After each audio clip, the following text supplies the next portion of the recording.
Pagelaran Pilpres 2014 telah berakhir. Namun suhu politik di Indonesia belum juga turun.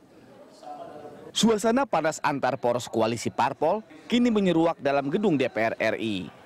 Fraksi-fraksi parpol kini tengah berdebat terkait RUU Pilkada.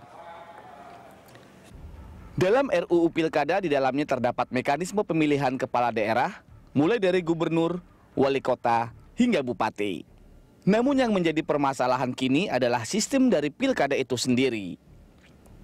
Dua opsi yang kini menjadi perdebatan adalah cara pemilihan secara langsung yang dipilih oleh rakyat atau tidak langsung di mana calon kepala daerah telah ditentukan oleh DPRD. Keputusan mengenai RUU Pilkada ini akan diputuskan pada 25 September mendatang. Diharapkan keputusan yang diambil merupakan yang terbaik untuk rakyat tanpa adanya kepentingan politik untuk merebut kekuasaan. Dan untuk membahas mengenai RUU Pilkada ini telah hadir di studio Berita 1 Ketua Perludem, Didi Suprianto, dan Direktur Lingkar Madani, Ray Rangkuti. Selamat datang Mas Didi, Bang Ray. Ya. Nah ini kita ke Bang Ray dulu, ini bagaimana kita bisa interpretasikan dari mungkin petisi tolak RUU Pilkada ini juga kian mengemuka begitu ya. Manuver politik apa yang mungkin kita bisa baca dari langkah seperti ini atau RUU Pilkada yang diusung? Saya pikir ada juga ya, kalau konteksnya politik. Pertama, memang secara internal Koalisi Merah Putih ini melakukan konsolidasi, latihan terus-menerus gitu loh. Nah setelah kemarin melalui sidang di MK, sekarang mereka dicoba konsolidasinya melalui pengesahan rancangan undang-undang pilkada ini gitu. Sejauh apa tingkat soliditas mereka dan sebagainya gitu. Nah tapi juga ada konteksnya keluar, yaitu memperlihatkan kepada Presiden terpilih dalam hal ini Pak Jokowi, bahwa kalau mereka tetap solid, akan ada kesulitan yang luar biasa bagi Pak Jokowi dalam mengelola Indonesia 5 tahun ke depan. Lebih-lebih kemudian kalau konsolidasinya bukan hanya di parlemen tingkat nasional, tapi juga termasuk di dalamnya parlemen tingkat daerah, dan bahkan juga mungkin kepala-kepala daerah di tingkat daerah gitu. Artinya bisa terbayang 5 tahun ke depan efektivitas penyelenggaraan pemerintahan yang dikelola oleh Pak Jokowi akan kehilangan basis ininya, basis kaki tangannya gitu, karena baik di parlemen maupun di daerah-daerah itu semua seolah-olah ya tidak tunduk pada keinginan pemerintahan yang sekarang. Oke Mas Didi, ini soliditas koalisi Merah Putih akankah menjadi ancaman bagi pemerintahan ke depan ya begitu Jokowi JK? Ya, saya kira sih ini imajinasi mereka ya. Jadi mereka membayangkan karena punya kursi katakanlah mayoritas di DPRD provinsi, di DPRD kabupaten kota, sehingga kalau pemilihan kepala daerah dilakukan oleh DPRD provinsi kabupaten kota, maka dia akan menguasai seluruh kursi gubernur dan bupati wali kota. Tapi ini imajiner. Gitu. Jadi artinya ini gertak sambal saja begitu ketika realitanya akan terjadi seperti itu? Bisa jadi seperti itu, tapi realitasnya nanti itu nggak semudah itu. Karena apa?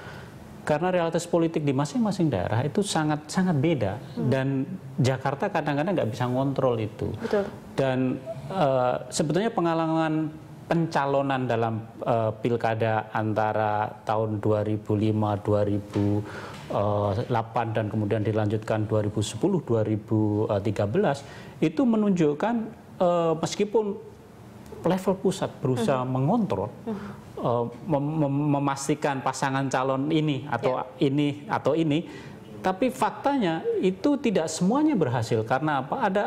Ada logika di level lokal yang berjalan sendiri-sendiri, sehingga apa yang disebut dengan soliditas di level nasional itu belum tentu bisa direalisasi di level provinsi dan kabupaten kota. Jadi saya melihat ini hanya imajinasi. Bolehlah di beberapa provinsi seperti itu, tapi saya nggak yakin dia akan, kalau toh ini benar-benar terjadi, dia akan menggolkan semua harapannya itu. Ya, Bang Ray, bagaimana nih nanti dinamikanya di daerah sendiri dengan RUU Pilkada yang mungkin kita belum tahu disahkan atau tidak. Ketika kita ya mungkin dianggap buruknya disahkan begitu, di daerah sendiri akan gejolaknya seperti apa?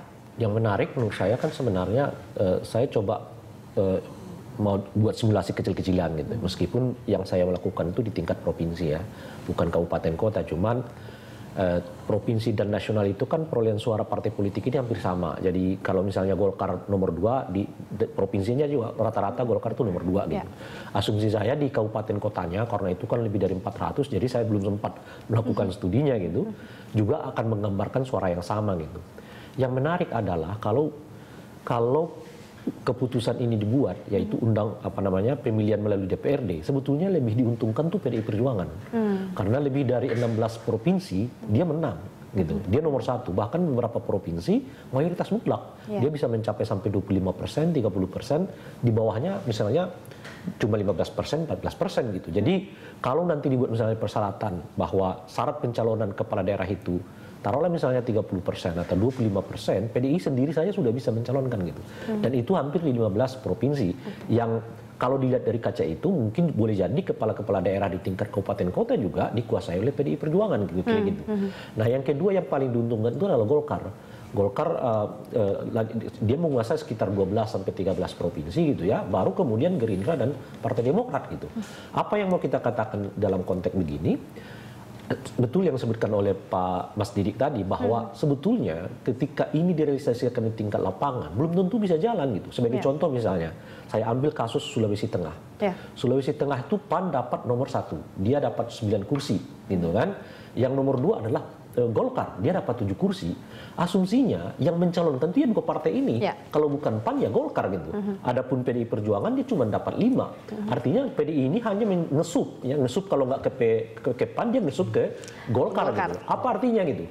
Artinya justru yang saya lihat adalah kalau pemilu kada dilangsungkan melalui DPRD, justru itu awal perpecahan koalisi merah putih gitu. Karena ya ini watak politik saja. Kalau saya bisa mencalonkan sendiri, ngapain saya ikut dia kan kira-kira gitu. Tanggapan ya Mas Didi, bagaimana? Katakanlah misalnya ya komposisi PAN misalnya atau P3 setelah ditotal itu dapat 15%. Jadi rata-rata. 15% ini akan dapat jatah apa? Jatah kursi nomor 1 atau wakilnya? Itu pertanyaan pertama. Pertanyaan kedua, di daerah mana? Nah, itu pasti akan menimbulkan keributan-keributan di level nasional. Jadi di level nasional harus ada dealing, kesepakatan itu kan. Yang kedua, itu belum tentu cocok dengan apa yang terjadi di daerah. Karena di daerah misalnya kayak Sulawesi Tenggara. Oke, PAN nomor 1. Kemudian Golkar nomor 2, katakanlah seperti itu. Apakah Golkar mau menerima begitu saja? Asumsinya tidak. Asumsinya tidak. Dan karena sebagai partai besar ya tentu dia akan mencalonkan sendiri. Betul. Bisa jadi dia bisa menggalang kekuatan bersama partai-partai yang lain, termasuk partai PDIP, partai-partai yang selama di level pusat berseberangan. Nah, ini realitas seperti ini. Saya kira akan menyulitkan terrealisasinya imajinasi koalisi merah putih itu. Oke, nah kita akan membahas mungkin di segmen berikutnya bagaimana ini eksesnya dari sisi negatif positif dari dampak pemilihan langsung atau tidak langsung dari sistem parlementer. Kami akan kembali sesaat lagi pemirsa, tetaplah di Dialog Juna Pagi.